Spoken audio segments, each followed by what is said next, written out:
ఇది వచ్చేసి 2 kg ఉంది. మనం బోన్లెస్ ఎట్లా తీయాలని చూపిస్తా. ఇది బోన్ మనకు చికెన్ షరోక్ అవుతుంది. ఫస్ట్ వచ్చేసి ఇట్లా ఇట్లా దుంపుకోవాలి. ఫస్ట్ వచ్చేసి ఈ 2 ఇట్లా దుంపుకోవాలి.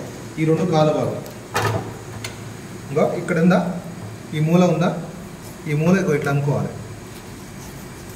ఇగో ఇది ఒక భాగం వెళ్ళిపోయింది. తర్వాత వచ్చేసి ఇంకో ఈ బోను బయటికి వెళ్ళి ఇట్లా చీల్చినప్పుడు ఇట్లా బయటికి రావాలి.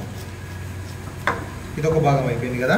నెక్స్ట్ కోడి ఇట్లా మలిచేసి ఇంకా ఈ మూల మీద కొంచెం ఇట్లా ఇట్లా రెక్క ఉంది కదా, ఈ మూల మీద ఇంకో ఇట్లా ఇట్లా అనుకోవాలి. ఇట్లా అనుకొని ఇట్లా అనుకున్న తర్వాత ఈ చెయ్యి ఇట్లా ఈ గోరు ఇలా పోనీయాలి. ఇట్లా పోనీయాలి. ఇట్లా పోనిచ్చి ఇట్లా అనుకోవాలి.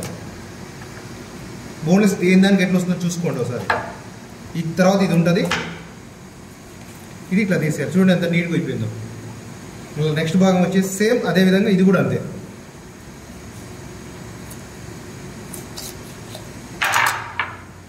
ఇంకో మళ్ళీ ఇలా చేయి పెట్టేసి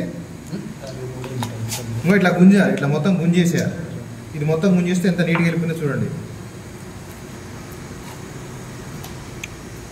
ఇది తీసేసుకోవాలి. ఇప్పుడు మొత్తం నీట్గా వెళ్ళిపోయింది.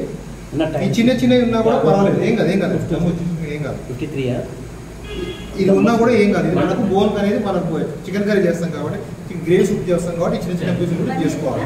ఇంతే బోన్లెస్ చేసుకున్న తర్వాత కోడి ఇట్లా ఉంటుంది. అందులో బంద్ చేసేయమా, రోడ్డు బంద్ చేసి అట్లా ఇంతే.